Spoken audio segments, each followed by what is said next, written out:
Assalamualaikum warahmatullahi wabarakatuh. Bismillahirrahmanirrahim. Perkenalkan, nama saya Irdianzi Julio Ginting dengan NPM 2400100052. Pada kesempatan kali ini saya ingin mempresentasikan mengenai dasar hukum informed consent atau persetujuan tindakan untuk memenuhi tugas saya dalam skill lab materi informed consent.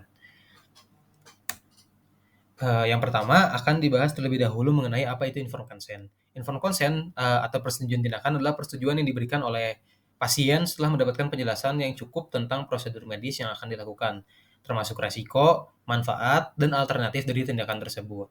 Prinsipnya informed consent adalah prinsip utamanya adalah keterbukaan informasi, kompetensi pasien, dan kehendak bebas. Jadi pada kesimpulannya, informed consent merupakan persetujuan pasien terhadap tindakan yang akan kita lakukan setelah kita beritahu tujuan, prosedur, dan juga alternatifnya, juga prognosisnya. Lalu selanjutnya ada dasar hukum informed consent. Ada beberapa dasar hukum di Indonesia yang mengatur mengenai informed consent. Yang pertama ada Undang-Undang Republik Indonesia Nomor 36 Tahun 2009 tentang kesehatan. Lalu yang kedua ada Undang-Undang Republik Indonesia Nomor 44 Tahun 2009 tentang rumah sakit. Yang ketiga ada Peraturan Menteri Kesehatan Republik Indonesia Nomor 290 Menkes per 3 2008 tentang pedoman pelayanan kesehatan rumah sakit. Dan yang keempat ada Peraturan Menteri Kesehatan Nomor 4 Tahun 2014 tentang pelayanan kesehatan yang aman. Yang pertama kita membahas memulai dari UU Nomor 36 Tahun 2009 tentang kesehatan. Yang pasal 5 berisikan setiap orang berhak atas kesehatan yang optimal dan mendapatkan pelayanan kesehatan yang bermutu. Yang berarti pasal ini menggarisbawahi bahwa setiap orang itu berhak untuk mendapatkan pelayanan kesehatan yang maksimal dan juga bermutu atau berkualitas. Lalu selanjutnya ada pasal 8, yaitu setiap orang berhak untuk mendapatkan informasi mengenai kesehatan yang benar, jujur, dan jelas. Pasal 8 ini menggarisbawahi mengenai kewajiban kita sebagai seorang dokter nantinya untuk memberitahu pasien informasi yang sebenar-benarnya dan sejujur-jujurnya, juga sejelas-jelasnya. Lalu di pasal 9 ada setiap tindakan medis harus dilakukan atas persetujuan pasien yang bersangkutan setelah mendapatkan penjelasan yang jelas mengenai tindakan medis tersebut. Hal ini menjelaskan dan menggarisbawahi mengenai pasien harus setuju atas tindakan yang akan kita lakukan nantinya. Dan juga harus mendapatkan penjelasan terlebih dahulu mengenai prosedur, alternatif, dan juga prognosisnya nanti.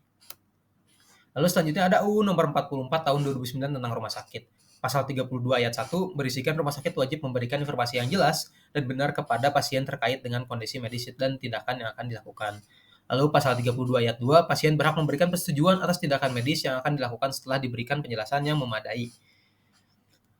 Selanjutnya ada Peraturan Menteri Kesehatan Nomor 290 Menkes per 3 Tahun 2008. Yang pertama ada pedoman pelayanan kesehatan rumah sakit. Lalu yang kedua ada rumah sakit wajib memberikan penjelasan kepada pasien mengenai prosedur medis dan alternatifnya. Yang ketiga, pasien diberi waktu untuk mempertimbangkan pilihan dan memberikan persetujuan secara bebas tanpa adanya paksaan. Di poin ketiga ini menyangkut kita harus memberikan waktu untuk pasien memutuskan apakah akan melanjutkan tindakan atau tidak.